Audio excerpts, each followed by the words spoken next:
పండగలే high power ఉల్లాసం high power ఉత్సాహం high power ఆరోగ్యం హై పవర్ ఆనందం గుంటూరు వారి XXL మరియు హై పవర్ హార్స్ దేశవాళీ మినపగుళ్ళు బంధాలు అనుబంధాలు మరింత దృఢంగా మరింత బలంగా. గుంటూరు నగరంలో మహాశివరాత్రి పర్వదినాన్ని పురస్కరించుకొని శైవ క్షేత్రాలు శివోహంతో పులకరించాయి. పంచాక్షరి మంత్రమైన ఓం నమః శివాయ అంటూ భక్తులు భక్తి పారవస్యంతో ఉప్పొంగిపోయారు. గుంటూరు ఆరగ్రహారం శ్రీ గంగా బ్రహ్మరాంబ సమేత మల్లేశ్వర స్వామివారి దేవస్థానం భక్తులతో కిక్కిరిసిపోయింది. బుధవారం స్వామివారికి ప్రత్యేక పూజలు శాస్త్రోక్తంగా జరిగాయి. విశేష అభిషేకాల నడుమ బోలా శంకరుడు దేదీప్యమానంగా భక్తులకి దర్శనమిచ్చారు. ఈ సందర్భంగా ఆలయ కార్యనిర్వహణాధికారి పగడాల శివ కోటేశ్వరరావు, ఆలయ వ్యవస్థాపక ధర్మకర్త పన్నాల వెంకట బుచ్చి రామశాస్త్రి మాట్లాడారు.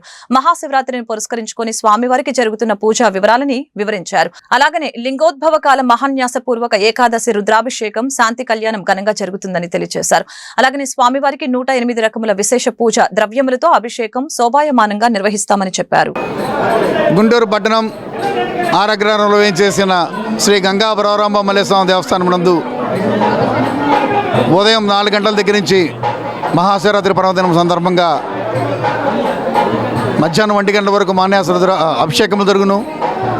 సాయంత్రం 9 గంటల దగ్గర నుంచి శ్రీ స్వామివారి లింగోద్భకాల అభిషేకము 9 to 1 గంట వరకు జరుగును. 1 నుండి 4 వరకు శ్రీ స్వామివారి శాంతి కళ్యాణం జరుగును. ఈ కార్యక్రమం అన్నీ స్క్రీన్ ద్వారా తిలకించుటకు భక్తులందరూ పాల్గొనడానికి ఏర్పాట్లు చేయడం జరిగింది. ఉచిత దర్శన భాగం ఉదయం నుంచి ఉచిత దర్శనము, మళ్ళీ ప్రత్యేక దర్శనాలు కూడా ఏర్పాటు చేయడం జరిగింది. కాబట్టి అందరికీ తీర్థప్రసాదాలు కూడా ఏర్పాటు చేయడం. బ్రహ్మ సమేత మల్లేశ్వర స్వామివారి దేవస్థానంలో మహాశివరాత్రి వేడుకలు ఉదయం 6 గంటల నుంచి ప్రారంభమైనాయి. ఉదయం 6 గంటల నుంచి రేపు ఉదయం 6 గంటల వరకు జరుగుతాయి.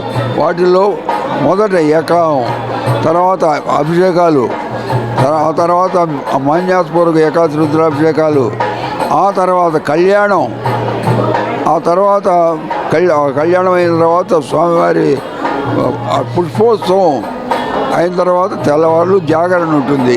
వచ్చిన భక్తులందరికీ ప్రసాద వినియోగం ఉంది. అన్నిటికంటే కూడా స్క్రీన్ మీద చూడడానికి వీలుగా ఒక్కడు నెట్టుకోవాల్సిన పని లేకుండా ఉంది. రెండోది ఆరగ్రహారం శివాలయం అనేటువంటి యాప్ ఒకటి ఉంది. దాని ద్వారా లైవ్లో అంటే కంటిన్యూస్గా చూడవచ్చు. యూట్యూబ్లో వస్తుంది అది. ఆ యూట్యూబ్ ద్వారా దాంట్లో మాకు ఆరగ్రహారం శివాలయం అనే దాంట్లో చూడవచ్చు. ఇది ఈ సద్వినియోగం చేసుకోవడం భక్తులకు మనం చేస్తున్నాం. నా పేరు వెంకట బుచ్చిరామ శాస్త్రి, పన్నాల వెంకట బుచ్చిరామ శాస్త్రి. ఈ దేవాలయానికి 62 సంవత్సరాలుగా చైర్మన్.